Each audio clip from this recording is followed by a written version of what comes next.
So here is what it looks like for the state. This is a state login view. When you log in, you'll see your college name up top, but this is just as the state.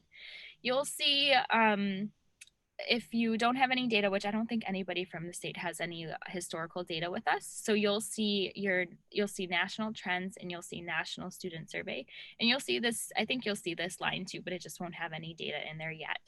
So for today, I'm going to click on National Student Survey. And I'm going to select the most recent year. We've been doing Media Prefs for 15 years.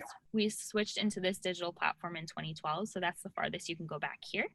But you just select the bottom one, and this is the most recent year for Media Prefs. On the left-hand side here, you're going to see different sections that we cover in the survey. Again, we ask a lot of questions that we kind of covered in those slides too, but these are kind of the main ones that we ask, and then the corresponding questions here on the right-hand side. So once you find a section you're interested in, I'm going to choose social media because it's fun to talk about. So you see all the questions here on the right-hand side. This first question is asking, how often do you use the following social platforms? Let's click that. This is a 3D graph. And remember, everything in here is clickable. So if we're looking to spend money on social media platforms in terms of advertising, we don't really care about the platforms that students are never on or seldom on, not often on, maybe even depending on your budget, we don't care about sometimes. So we're just looking at platforms that people are frequently on or always on. So this is the national data set. We're looking at about 34,000 students who responded to the survey this fall. And we can see that nationally, YouTube is the platform that pops the most for frequency of use. Now, it might not be people's favorite platform, but it is consistently the one that students are using the most frequently. So if you scroll over, you can kind of see the base number of people who answered this question, which looks to be 29,000, just over. We can also see the percentage. So this is saying that 30.67% of people who answered the survey in the fall, again, said that they are always on YouTube. Okay. Again, frequently adds another 28.85. So this is nationally. Again, YouTube seems to pop, followed by Instagram, and then Facebook, and then Snapchat. Now, we can look at this in a variety of different ways too. So this is just aggregated nationally. You can go here in the edit filters and you can say, okay, well, I'm losing traditional aged men or whatever it is. You can pop in here in the demographics and you can look at just students of a certain age. So let's leave in 16 to 17. Let's leave in 18 to 20. Let's click everybody else out. You'll see our sample size here in the corner drops. So only 13,000 people of the 34,000 meet this age criteria so far. It's going to drop even further when we take out females, because poor males don't answer survey questions as frequently as their female counterparts. So this dropped to just over 3,700 students again. So let's look at what this chart looks like. Again, we're looking at 16 to 20-year-old males instead of the aggregate. So we're at about 60% with YouTube. Let's see how it changes. Okay, hopefully you saw that jump. So we went from about 60% up to about 80%.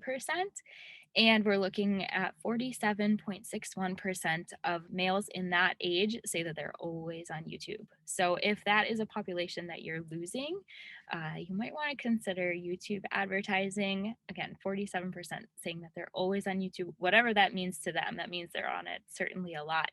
And add another 32% say that they are frequently on that particular platform. That can be really helpful. This will probably look different for females. Maybe we can always go ahead and try it. So let's just flip it. Let's leave the age the same, 16 to 20. Let's just see what it looks like for females. It might change. YouTube's popular for everybody. It does change. Look at that. So if you're looking at females of that age, they are indicating Instagram a little bit more, that they are frequently or always using, followed by Snapchat. TikTok is coming up real fast in this female group, and YouTube as well as the third. So just one kind of fun thing to see as you kind of play through this data, but it's meant to be a living, breathing way to look at your data instead of just, here's what your aggregated students said. So hopefully you can see that, and hopefully it will be fun for you to kind of play with this data. So let me show you, maybe I'll just flip in and do the next graph too, so you can see how these are a little bit different. This is asking frequency of use for social platforms. The next graph, you can flip through this whole thing like a book or just focus on one section at a time. There's a lot of data in here, so it can be a little overwhelming at first. But so this is asking what's your favorite social platform. Again, so this is not asking which one they're on the most. We saw that that was YouTube, at least nationally. If it's easier for you to not see things by age, a lot of our graphs do default by age because it's really easy just to click off and say, okay, I'm interested only in 21 to 30-year-olds. Where are they? Kind of thing. A lot of them default by age, but you can look at it in a variety of different ways. The easiest way is just to compare it. Use this compare by button here. We have some pre-built filters in here. If you just do compare by none, it's just going to show you your aggregate. So you're going to see Instagram pops the most, then Facebook, then YouTube. This is for favorite platform, remember, not most frequently used. But you can say, okay, well, what does this look like with gender split? So if you want to look at just male and female preferences, you can see, look at your males, how much more they prefer YouTube than your females as their favorite platform. Females tend to prefer, let's see, Instagram, Facebook, TikTok. Shouldn't be too surprising, but now here's the data to prove it. We're hoping that this data can also help you support your decisions and take any bias that people might think you have out of the picture. So you can say, you can scream that we should be on YouTube, and your leadership would say, oh, that's your personal preference. And now it's like, okay, this is why I'm saying that, because our students are saying that they are on YouTube. We need to ramp up our presence there. It's not my personal opinion, it's the data from our students telling us to do so.